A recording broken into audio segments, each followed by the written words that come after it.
as I say, it's all right. Good morning, everyone. This is the executive session for the State Senate Education Committee. We have a couple of bills that we need to dispose of before we get ready for the next session, which is next spring. So, where's the flag? You stay with me. We'll recite the allegiance to the flag. How about you do that, Senator Ennis? All right. I pledge allegiance to the flag of the United States of America and to the republic for which it stands, one nation, under God, indivisible, with liberty and justice for all. Thank you.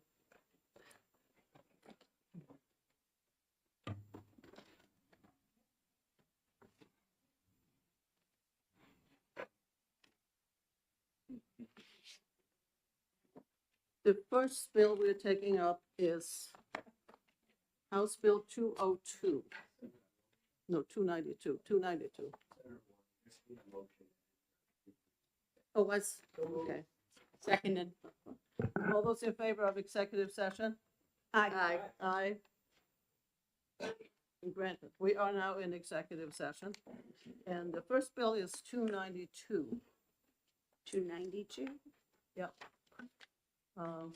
Sort of, one of the senators here has to be covering for other things. So I'm starting a little bit, I think you have a list. Yeah, we do. Right, you have a list. Thank you, So Senator. that's the order we're gonna do them today. Do I have that list? Here, Sarah, I'll give you, Where's I've my- got a second one. Here you go. Nope, got it. Found it. Thank you so much. So 292. Got it. So I like so 282 is establishing a commission to study school administrative unit consolidation. Have a vote. Wait a minute, 282 or 2, I thought you said 292 to start. I just want to be clear. 292. 292, 92. 292, right. I'll make a motion to ought to pass on 292. I'll second that. You have a second? We have an amendment to that bill. It's, we introduced the amendment at the public hearing earlier, and there have been some changes to it and some additions to it because of some concerns raised by the House.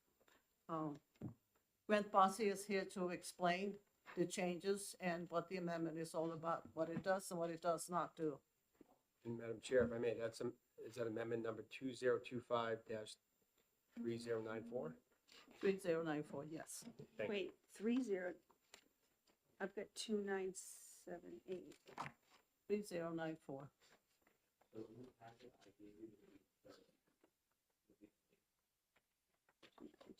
309. Thank you very much, Trevor. 309. 3094. Got it. Thank you, Madam Chair, members of the committee. I'm Grant Bossy, Deputy Chief of Staff of the New Hampshire Senate, here today to walk you through Amendment 3094S. If you'll remember from the joint hearing held with the Senate Education Funding Committee, members of the House had several concerns. The parliamentary path that we have chosen for this bill is to take a re-referred House bill, replace it with a solution for the Claremont School District, and get it to a point where the House can concur on that. That would mean they would not have a chance to amend it in order to avoid the necessity of going to conference committee. Senator Ward asked me to work with Representative Kofalt to try to address some of those House concerns. This amendment is essentially a package of House suggestions that they think can get us closer to yes. So the main concern the House had was they did not want special treatment for one school district if we were going to provide this backstop using adequacy funds. They wanted it to apply to all school districts facing financial distress. So if you'll see the first significant change on line 14 in the findings, to provide targeted temporary fiscal stabilization through the use of state adequacy revolving loan funds administered by the state treasury to deal with cash flow. This would apply to district facing a severe financial crisis to help with their cash flow. This is not new money. This is not more money. This is allowing school districts access to their adequacy funds earlier in the year to help with cash flow problems. There would be strings attached to this. If the state is going to get involved and help your school district solve its problems, the state is going to ask for a lot of additional reporting requirements. Happy to answer questions as we go. I do want to hit the changes from earlier versions. So if we go to page 2, Representative Cofalt pointed out one error in drafting this that we wanted to clarify on line 7. This could be read to say that the school district would be eligible for 75% of total state adequacy, which would be somewhere around $800 million. That was not the intent. We should rephrase this to say 75% of total adequacy funding to be distributed to the applying school districts pursuant to RSA 198.41. So you could get up to 75% of your district's adequacy funds, not of the total fund. And then on line 9, 75% of the district's total adequacy funding. That's simply a grammatical correction to clarify. Moving down to line 32 on page 2, there was concern about not having a set interest rate. Representative Cofalt suggested pegging it to a minimum of the effective federal funds rate published by the Federal Reserve Bank of New York. I looked it up this morning. It's currently 3.88%. Paragraph 3, line 35, Representative Cofalt was concerned about a district having more than one, essentially, line of credit out at the same time. This would say that while you may use the new revenue stabilization loan to pay off a revenue anticipation note, you cannot have both this new funding and a revenue anticipation note out at the same time. You would have to pay one off to qualify for the other. This is not an issue for Claremont. They are going to pay off their revenue anticipation note in April, which is why they are seeking state help by April to get them through the rest of the year. Moving on to page 3, paragraph 4, Representative Cofalt was concerned that this would become a chronic condition, that school districts would rely on this to essentially get their adequacy funds early every year. This would cap participation in the revolving loan to 3 consecutive academic years. And paragraph 5, the original bill also had a sunset of June 2030. Conditions for acceptance. These are the strings we talked about. The first one is reporting. Extensive financial reporting, essentially going to everybody in the state, including the LBA, the treasurer, the Department of Education, DRA, the governor, the president of the Senate, and the Speaker of the House. If you want the state to provide you a loan against your adequacy funds, you are going to have to share your numbers. Paragraph 2, as you may know, the Joint Legislative Fiscal Committee currently has authority to audit public bodies that are not state agencies. This hasn't been done a lot, but is within current statute. This would say that if you participate in the revenue stabilization loan, your district would be referred to the fiscal committee for both a performance audit and a financial audit.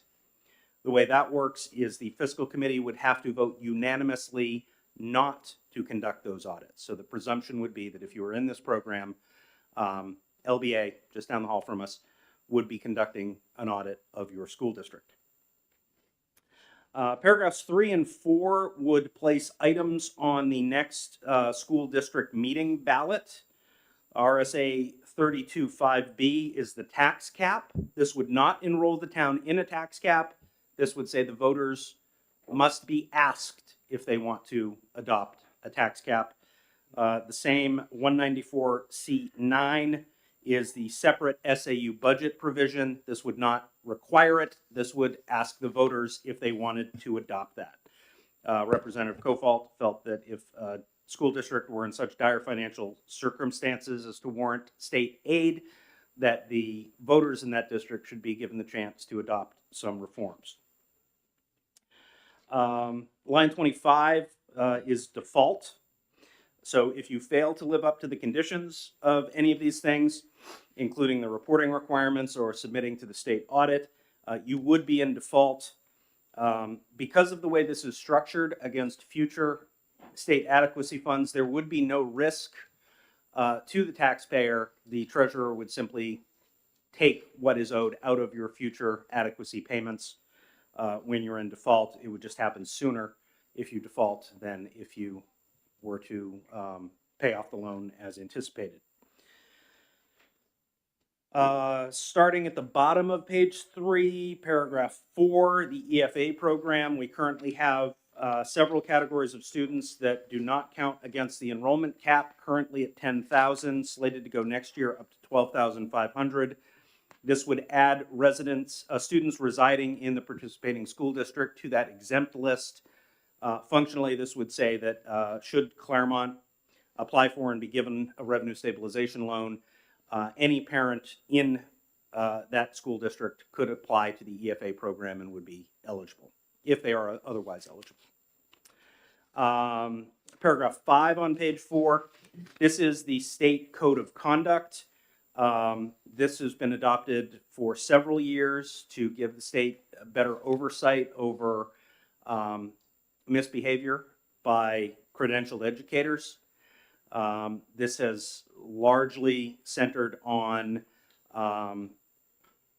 inappropriate behavior towards students.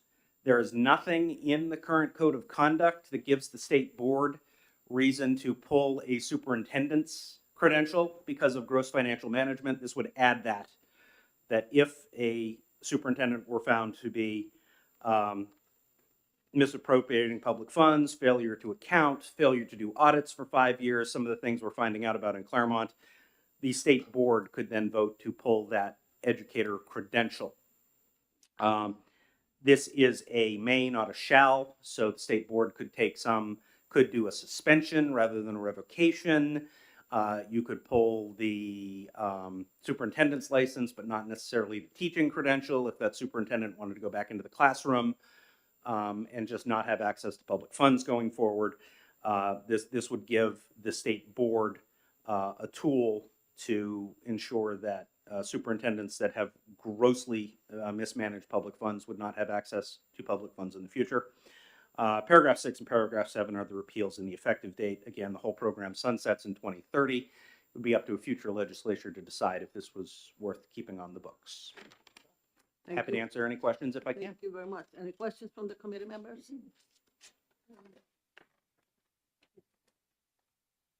Senator Prentice. Thank you, Chair Ward, and Grant, thank you for coming forward this morning. Can you just go over on page 2, starting at line 28, loan conditions, and walk me at least through that again. You talked about the 3.8% being the state treasurer. So the revolving loan fund shall be determined by the state treasurer, but shall be no lower than the effective federal funds rate published by the Federal Reserve Bank. Can you just walk me through that? Because 3.8, so it can't be lower than 3.8? Correct. That would be the floor. The concern would be that if the treasurer were to set the rate below the state's actual cost of borrowing, that essentially the burden of this program would be passed on to taxpayers statewide. It was a concern of the House that this be at no cost and no liability and no exposure to state taxpayers, and so they suggested putting in a floor for the interest rate on the loan against the adequacy funds. Follow up? Follow up? Thank you very much, and thank you, Grant. So, and I can appreciate that. I know our state treasurer does a great job and is very diligent, but in looking at some of the other revolving funds, which is not necessarily always apples to apples, like a 5-year loan under the Drinking Water State Revolving Fund hovers at 2%. So, what, you're smart? I'm not. I'm simply saying that is a valid point. That is a policy question, and whether you think there should be a floor on the interest rate is a matter for legislators. Okay. I mean, again, I think our state treasurer does a good Mhm. job stewarding our funds, but there's, and again, that is, as I said, apples to apples, that's different. But I just remember this when we looked at the amendment the first time, what our interest rate was then being considered, and this is different now using this federal number. So, okay, I'll hold on that, but thank you, Grant, for answering my question. I may have another, but I'm gonna. Is that all, Chillen? Thank you. Thank you for the in-depth explanation. In a previous iteration that we discussed in the joint committee that we had last month, and I'm looking at page 3 right now.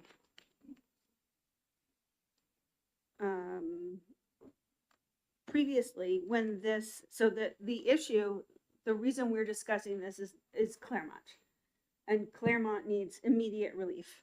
Claremont's kids need immediate relief, while Claremont adults sort themselves out. So the state was looking at remedies to make sure that the children of Claremont, the public school students of Claremont, don't suffer any more than they already have been. And now we are broadening this amendment broadens the scope away from singularly Claremont into possibilities for other municipalities. And in the previous iteration, I believe that only the school committee needed to convene and vote on whether the town was interested or the school district was interested in accessing this loan program. It was specific to Claremont, and it needed a majority of the members present at the district meeting. And now this one moves it to a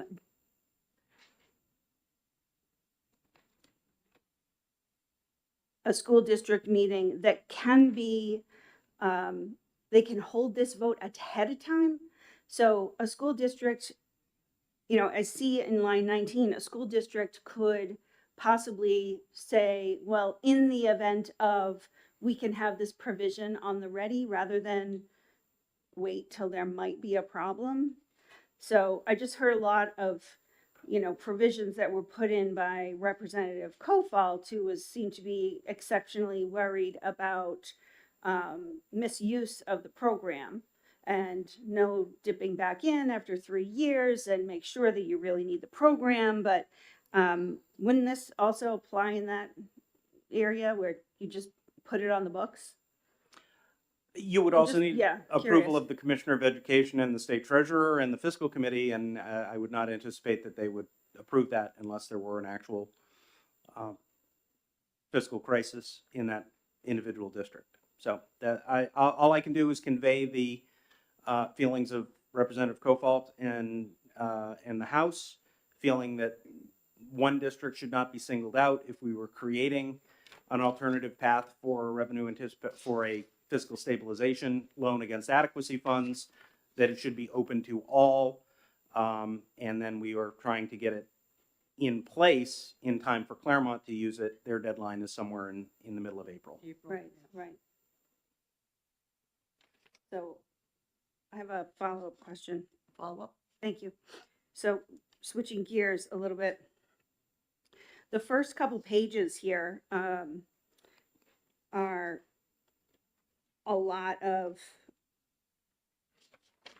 what you can and cannot do, and how much reporting has to be done, and how much you can borrow, when you can borrow it, who you have to report back to.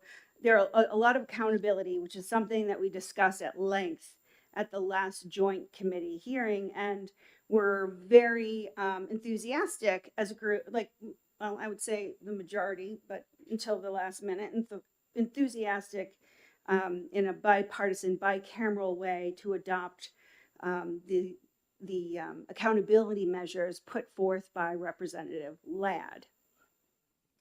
And now it seems like my question would be on the very last page for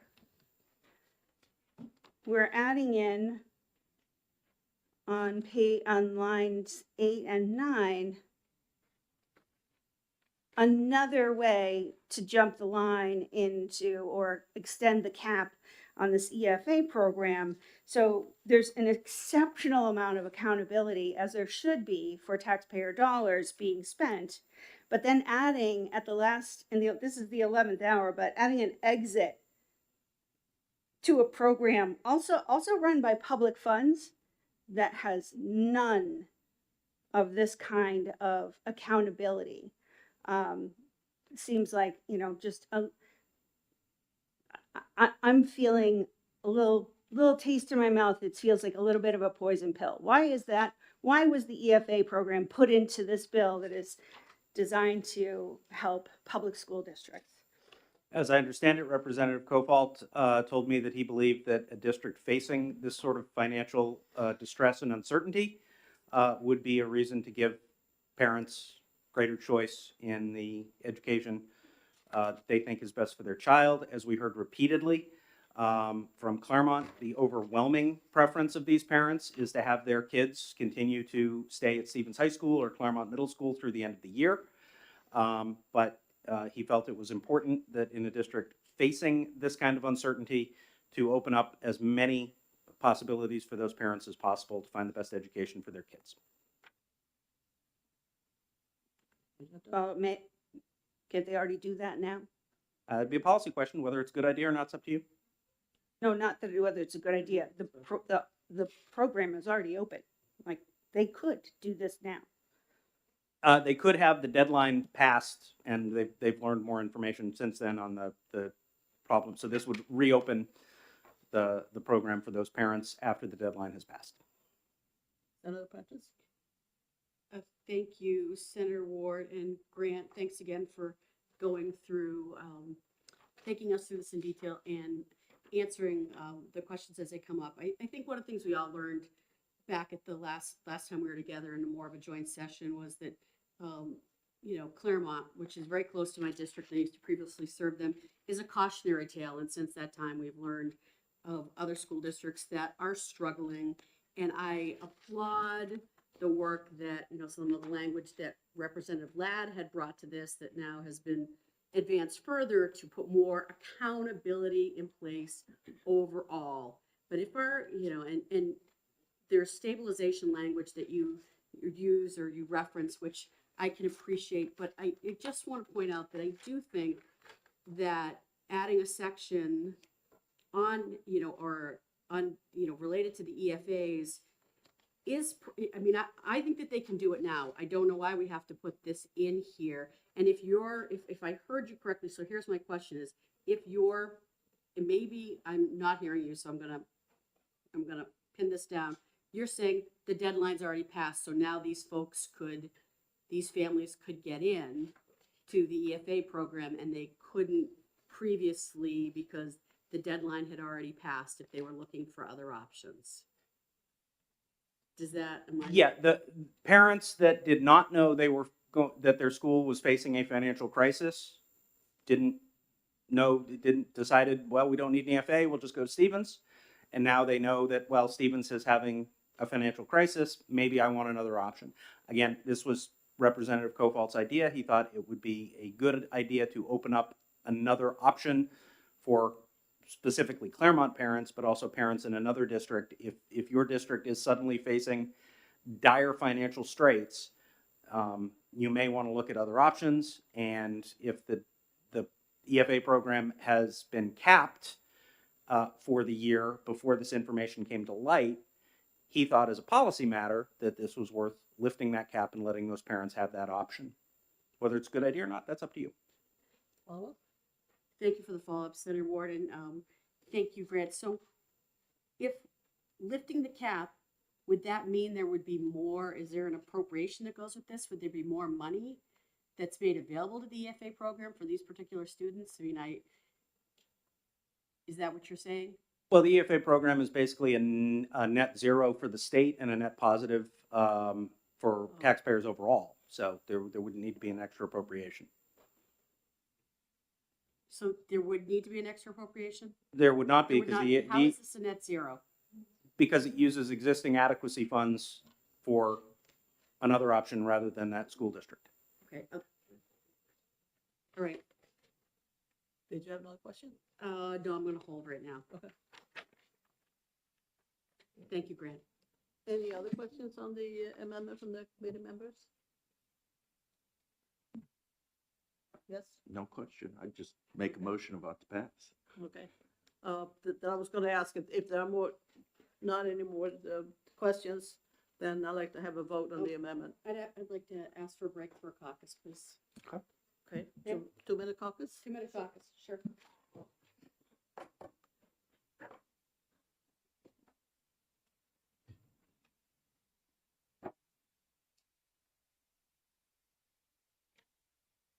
Do you need to make those changes on page 2, line 7 of 9? Mm,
So the committee is out of recess.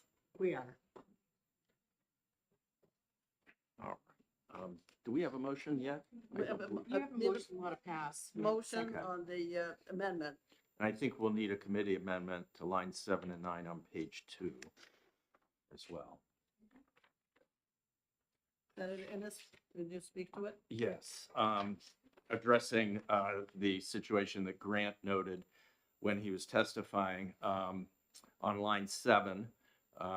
It should read, if I have this right, 75% of total adequacy funding to be distributed to the applying school district. Mhm.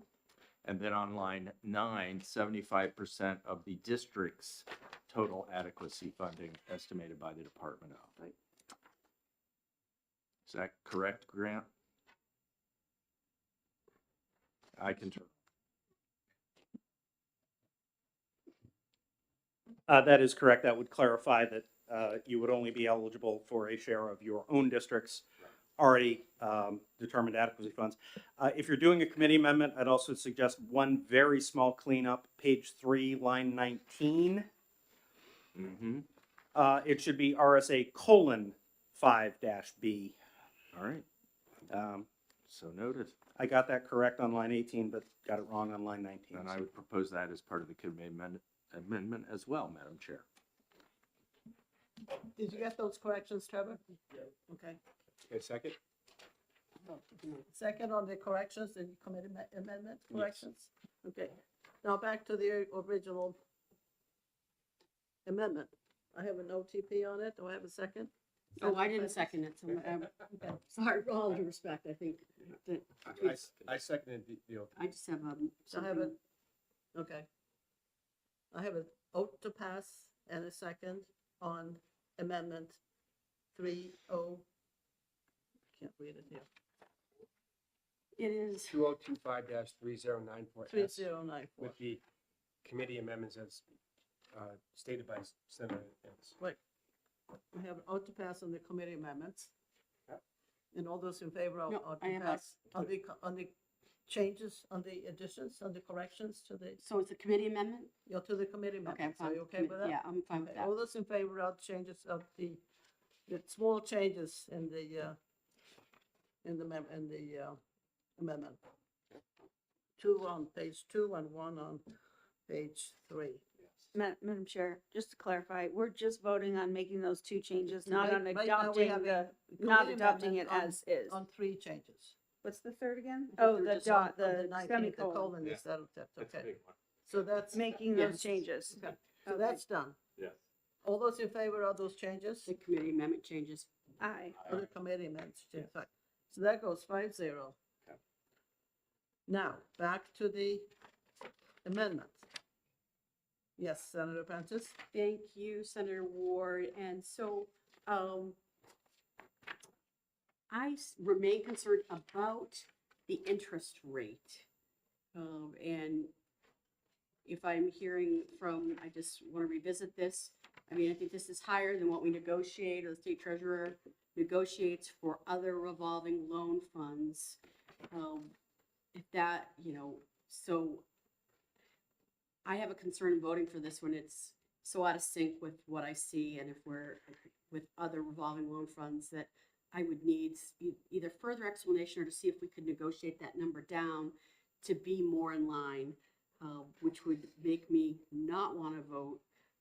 Puts me in a position where, I'm not going to vote for this and try to see if we can work with the state treasurer to drop that number down to more favorable terms for our already struggling school districts. And although I don't want to spend a lot of time talking about this, I have a better I'm gonna leave the EFA part alone of this for now, because I feel like it's kind of, it's in here, and I really wish that it wasn't. I understand the principle by which it is, and I have been schooled as I needed to be schooled on this does not need an appropriation, because thank God for Google, it has an open and trust fund warrant, so it doesn't impact the budget, even though it doesn't require an appropriation. It just feels like in an area where we spent a lot of money outside of moving around and outside of our school districts, that we don't really need to be doing this. But my primary objection is I want to see what we can do better on that interest rate. So that's why I'm not going to be voting for this morning. And if we can work this out between now and the time that it goes to the floor, then I'd like to support not just Claremont, but all school districts that are in this position. Thank you. Madam Chair, if I might. Senator Ennis? I think the interest rate is beyond fair. It's tagged to the prime rate. I mean, that's essentially what it is. If the prime rate comes down, then the rate that the treasurer will apply will also come down. But I think too, we don't want this to feel like an easy bailout. I mean, there's got to be some interest charge because you have a school district that was irresponsible fiscally. And to say, okay, you get a real low interest loan for screwing up, I'm not sure that's the right way to go. I think this is a reasonable amount and, it'll generate a little bit of income for the state perhaps, but, we don't want to encourage this on a continual basis. And I'm worried if we come in with a lower rate, the schools will say, well, I don't have to pay as much attention. The state's going to bail me out at a low rate. Why not take it? Right? I don't know. I mean, to me, it feels like a reasonable thing to peg the rate to. Senator Abbas? Thank you, Madam Chair. First, I want to applaud all your efforts on this. I know you put a lot of work into this, and I think this accomplishes the goal. This will help Claremont with their problems. That's the goal. It does that. I think it would be ill-advised if we were to pass something knowing it didn't have the support of both chambers, because that's not helping Claremont at all. And I think all the work you did negotiating this should be noted. So I thank you for that, and I'm going to support the ought to pass as amended because this takes care of the children in the school district. It makes sure that those doors stay open, and that's what we're doing here. And I think that this is excellent, and I really am happy that we come to a solution here, and I'm hoping that the other chamber passes this and we send it on over. Okay, thank you. Senator Ward? Senator Prentice? Thank you, Chair Ward. And if I may, and Senator Ennis, you know that I never like to disagree with you. But if you would indulge me momentarily, because so I don't see this as a bailout. A bailout would be giving them a free pass, just paying the bill and saying you're done with this. This is actually advancing them funds that are going to come to them early, and they have to pay.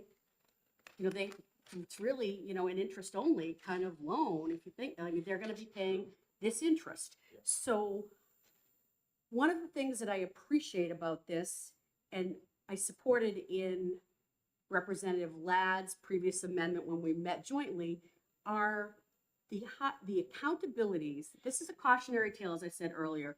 The level of accountabilities that have been placed into this will, not only write the course correct Claremont, but be the lesson and course correct other school districts. So I hear what you're saying, but I just want to point out, to me, a bailout is just like, don't worry about it. We're just going to pay this.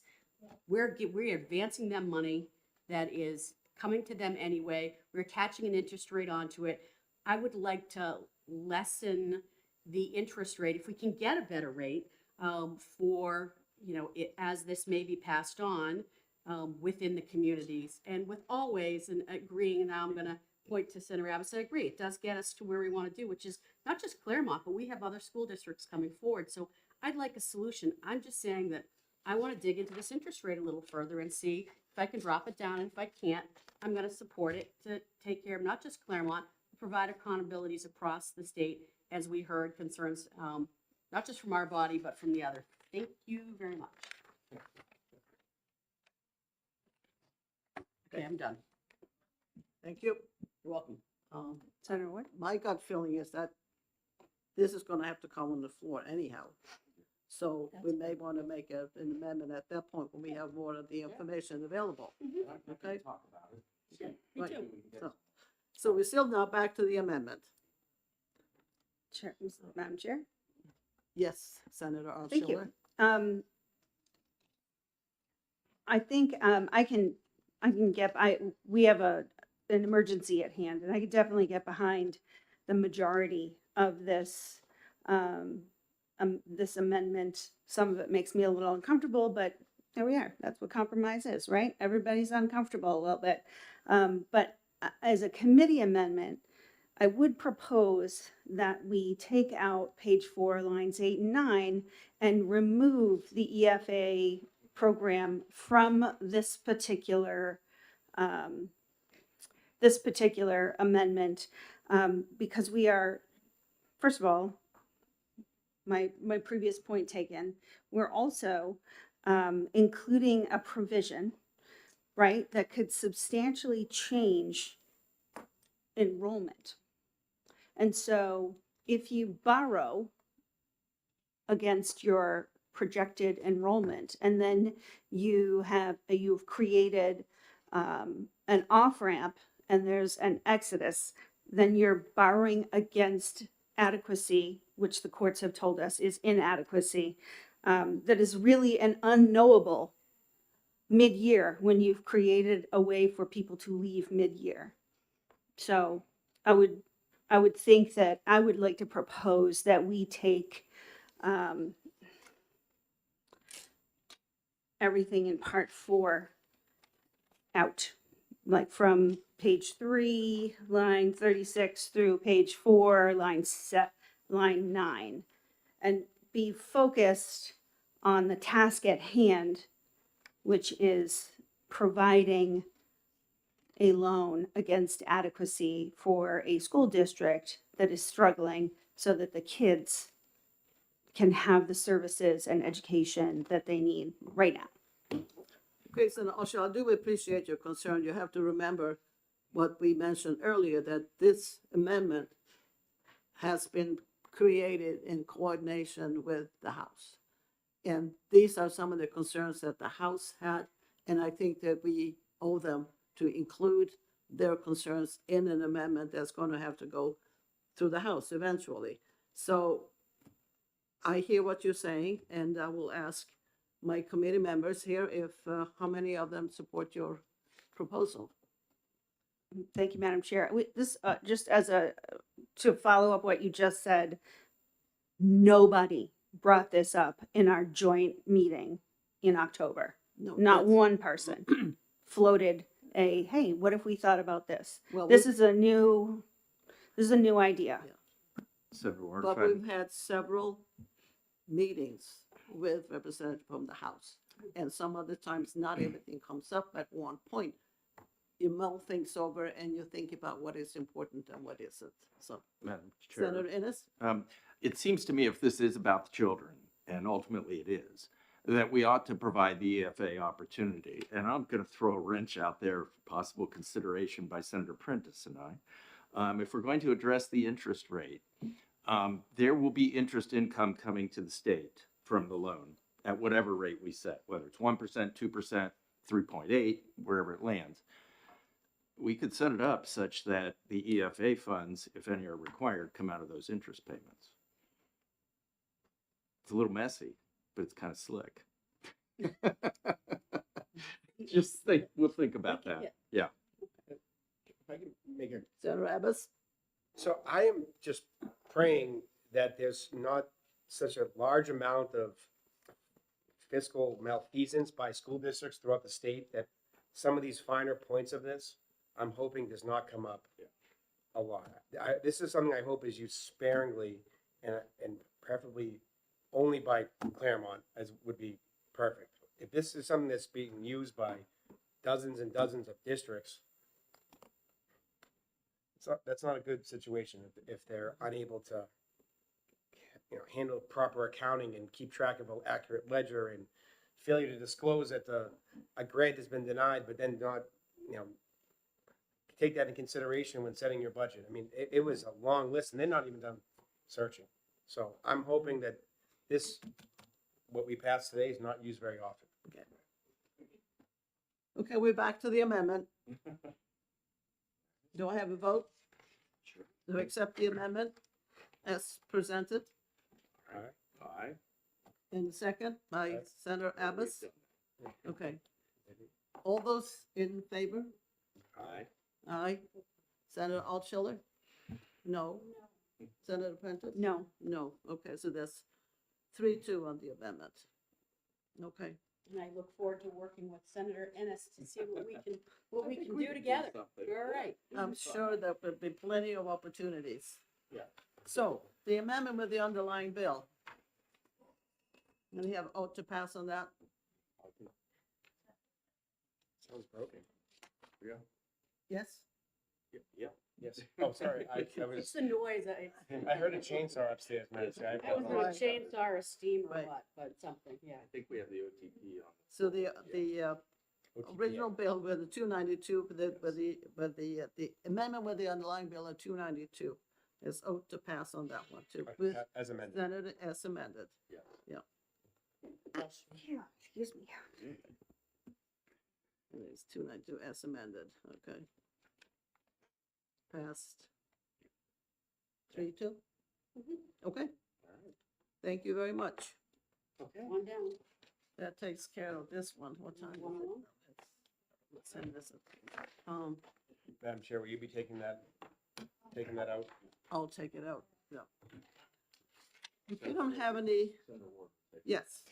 Do you have to leave at 11? Do you have to leave at 11? I should, but. Let's, okay. In interest of getting some of these things done, let's change the lineup a little bit and go to House Bill 222, repealing the requirement for a memorandum of understanding between a chartered public school and school district how students with disabilities will receive special education services. I'll move on to pass. I have an ought to pass. Do I have a second? Second. I have a second. All those in favor of ought to pass on this one? Aye. Aye. Aye. No? No. Okay. Sorry. I butted in. No, it was the sun. It's the sun. Let's blame it on the sun. No, I today. look seriously. Okay, no problem. Okay. Oh, TP. So that's 3-2 on 222? No, 5-0. Yeah, 5-0, so I'll move consent on that one. yes. Second. No, wait a minute. It wasn't 5, can't be 5-0. It was. It was. Was, yeah, Oh, repealing it, okay, fine. yes. Okay, 5-0. It's too much, too much Lots of action here. Okay. Yeah. 5-0. 5-0 on that one. And Senators, did you move who consent? wants to take it I out? moved consent, yes. I can take it out. Consent? Okay, I don't think we voted on the We need to consent. I vote on second consent. Yeah. okay. Are you taking it out? Oh, no, we just need to vote on consent. I can take it out. No. Oh, do you have 5-0 for consent? Yes. Okay. I think so. And who wants to take it out? I can, All children will take it out. All right. Excellent. Was voting on You're welcome. consent. Yay. Okay, A lot going on. Yep, so we're Oh all my good on God, consent? okay. We gonna vote on that? Yep. okay. All right. That one is done. Now we Okay. can go back to, in order here, to 101. Mhm. Authorizing parents to enroll their children in any public school in the state. 101. Okay, wait. Motion, I have a motion. Yeah. An expedient to legislate. And Do I be have a second on it? Second of an expedient to legislate? And Chair Ward? Yep. We've done, work in this area. There's, I believe, a commission that is studying this. There were, well, I won't say a number of bills, but at least 2 bills on the Senate side that were like this, as well as at least 1 on the House side. So I'm Yep. comfortable putting this to bed at this time. And I have already received lots of booklets on how to do this and how it's done in other states, so there's plenty of things going on. Okay. So ITL, who is voting ITL? I mean, sure. Oh, was it the vote? Okay. Yes. Yeah. ITL 5-0. Move consent? Move to consent? I'll have, so for vote on consent and then Consent? Consent. Okay, 5-0. Yes. Who wants to take it out? I'll take it out. Prentice will take it out.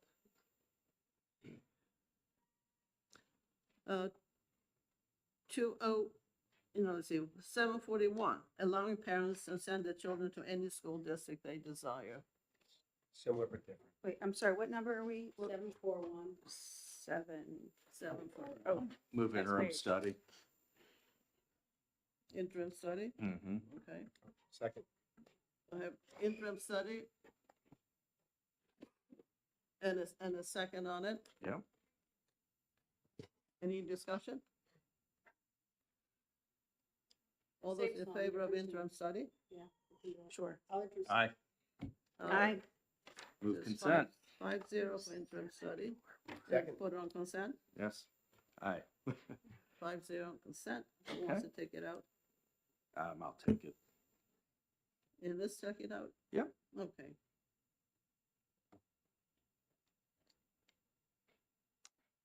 Okay, 208. Requiring local school boards and public libraries to adopt curation policies. Can I make a motion to, in speaking to legislate? I have an ITL, do I have a second? Senator, Second. A second. Any discussion?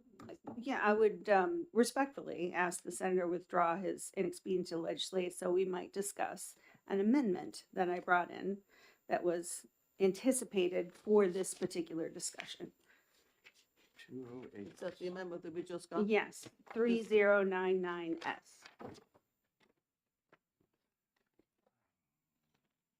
Okay. You want to present it? I can't because we have an ITL motion on the We have floor. an ITL motion that has been seconded. Who can save it? All those in favor of ITL? Aye. Aye. No. No, Okay. So it's a 3-2 on 3-2 on ITL. that's disappointing. Would you like to take it out? No, no, I would not like to take it Also out. did a lot of work on an I did a lot of work on Yes, an yeah. amendment that this committee it doesn't have the courtesy of even listening to. So no, I will not take it out. Okay, I can take it out, Madam Chair. okay, Alice will take it out.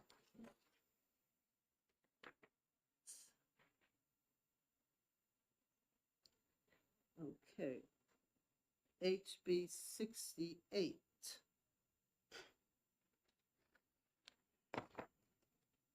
I'll move interim study on that.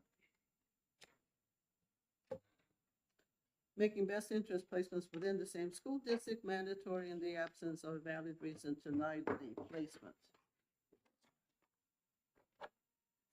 Did I hear an ITL on it? I think you heard an interim study. I prefer ITL, Okay, I'm, but I don't know if we have a second. Do we have a second for the interim study? we don't yet, no. Oh, I can second ITL. Right, I'll make the motion for ITL if Senator Innes will second it. this is on 68, right? Yep. Yeah, Okay. You said ITL? yes, correct. Okay. And all those in favor of ITL? Aye. 5-0. Move consent. Move to consent. Who Second wants to that, Darren. take it I'll out? take it out. Yes. Oh, move to consent? Second. Aye. Second. So 5-0 for consent. And There, Prentice is I taking guess it out. that's it. Prentice is taking it out. Okay. And we did 222. 68. Now we have 676. 676, you got, yep. We did 222 already.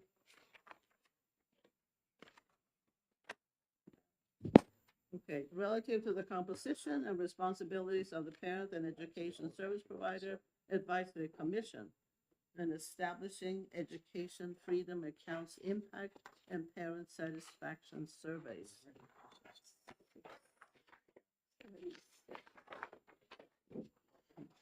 A motion on that bill, Move ITL. I'll second that. ITL, we had Altschuler and Prentice second. And any discussion? None. No. Favor of ITL? Aye. Aye. That's 5-0. Move consent. And consent, Second, second. All those in favor of consent? Aye. Aye. 5-0. Do you want to take that out? Sure. Okay. Senator Altschuler will take it out.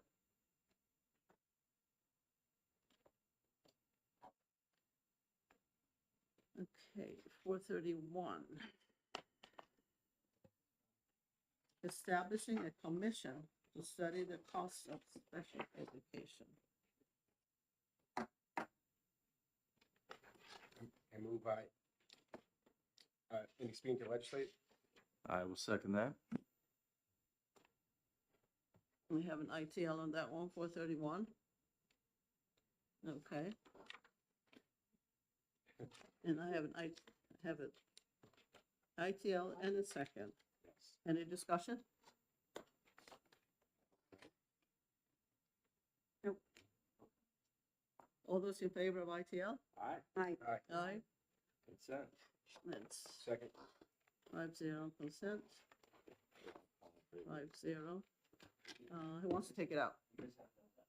A vote on consent. Oh. Trevor, you need a motion for consent? We have the motion. We do? Oh, vote, We okay, just need yeah, to I'm in vote. favor. 5. Oh, aye, for consent, Five yeah. zero. Yes. Do you want to take it out, Amos? I will. Okay, we have 208, I'll move interim study. interim study. 208. Okay, let me read you something.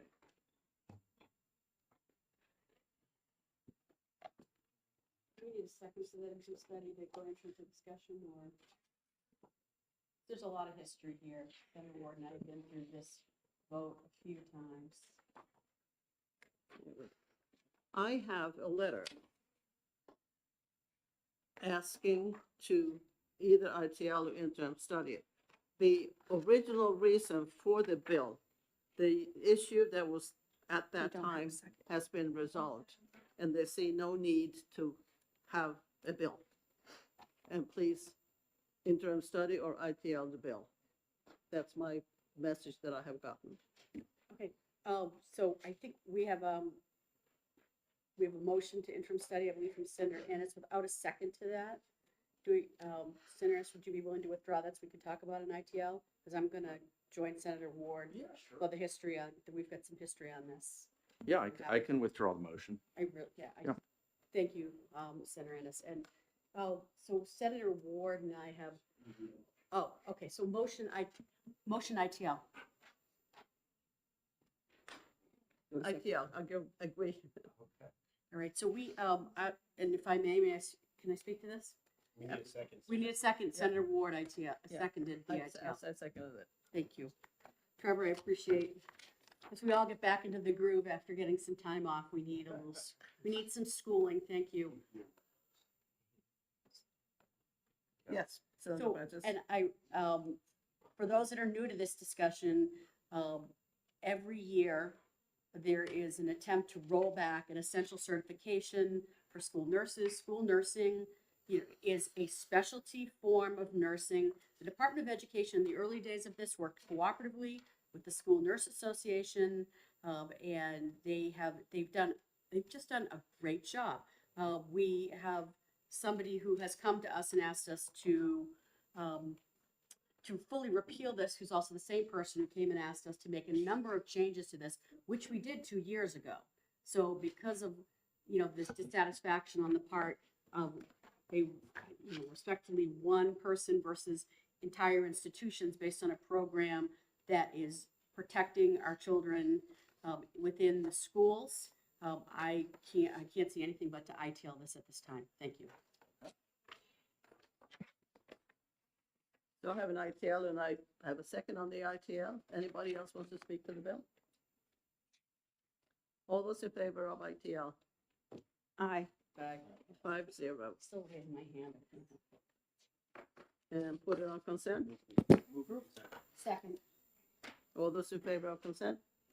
Aye. Aye. That's 5-0. I'll take it out. if that And next Prentice is- will take it up. Prentice will take it out. Yeah.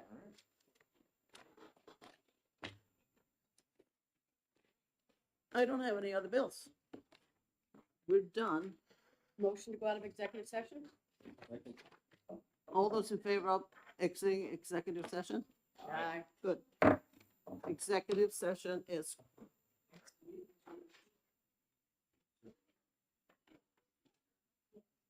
Senator Ward, you might need to